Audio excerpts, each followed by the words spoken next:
information fún àǹfààní ẹ̀yin tí ẹ máa ń patronize aláwọ̀ ìjọmọlúwàbí. Ẹ̀yin nìkan mo ń bá sọ̀rọ̀ kì í ṣe gbogbo èèyàn. Ẹ̀yin tẹ́ ń patronize aláwọ̀ ìjọmọlúwàbí ni mo bá wí. Àṣírí kan tú sí mi lọ́wọ́ lọ́sàn-án yìí, but mi ò ní sọ ju bí mo ṣe sọ yìí lọ. Àṣírí kan tú sí mi lọ́wọ́. So anytime tẹ́ bá ti fẹ́ tí àwọn aláwọ̀ ìjọmọlúwàbí bá ti fẹ́ ṣètùtù fún yín ní this time around, ẹ sọ fún wọn wípé kí wọ́n ṣe ètùtù ẹ̀yọ́nú àwọn ayé fún yín wípé káyé má retí yín rò. Àwọn ayé fẹ́ pa àwọn ọmọ ológo lọ́dún yìí o. Àwọn ọmọ ológo tó máa kó máa pọ̀. Bẹ́ẹ̀ ni.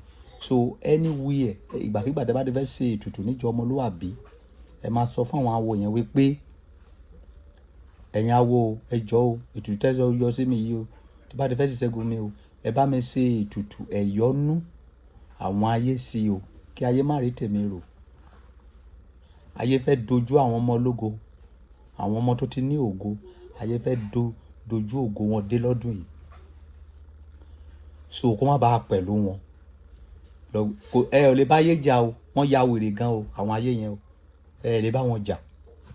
Ẹ sá ẹ̀yọ́nú wọn ni kẹ́ wá, ẹ bẹ̀ wọ́n, kẹ́ bẹ̀ wọ́n, kọ́ sá jẹ́ kẹ́ ráyè sí tiyín.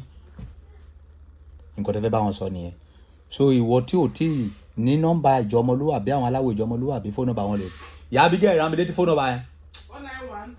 Fóònù nọ́mbà àwọn aláwọ̀ ìjọ ọmọlúwàbí yẹn lélẹ́yìí. 091 18 73 98 78. Ẹ má gbàgbé nǹkan tí mo sọ fún yín, tó bá ti ṣe fún yín, ẹni di ẹ̀yọ́nú àwọn ayé kó bá yín gbé ẹbọ ẹ̀. Ẹ má wọ ọṣẹ àwọn ayé o. Ẹ má lo ìpara ẹ̀yọ́nú ọṣẹ ẹ̀yọ́nú ètùtù àwọn àgbà, ètùtù àwọn ayé, ètùtù ẹ̀yọ́nú àwọn ayé kó bá yín ṣe ètùtù ẹ̀. Iṣẹ́ tẹ́ fẹ́ bẹ̀ wọ́n nìyẹn. Ó ní àṣírí tí mo rí lọ́sàn yìí, ó dẹ̀ ní kí tó fà tó mo fi sọ ọkọ tó mo sọ yẹn. So ìwọ tó gbàgbọ́ nínú nǹkan tó bá Solomoni bá sọ ni mo ń bá wí o. Mi ò bá ẹ̀yin tẹ́ gbàgbọ́ nínú mi wí o. Èṣù ló pè mí o. Èmi ló pera mi, Ọlọ́run ò pè mí o.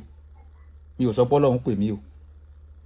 Kí information tí mo gbé jáde yẹn, ìwọ tó bá gbàgbọ́ nínú ẹ̀ ni kó tẹ̀lé. Bá mi tún pe nọ́mbà yẹn lẹ́ẹ̀kan sí. 091 18 73 98 78. WhatsApp nọ́mbà àwọn babaláwo ìjọmọlúwàbí nìyẹn. Ẹ pè wọ́n, kẹ́ bá wọn sọ, Ọlọ́run á ràn yín lọ́wọ́. Bye.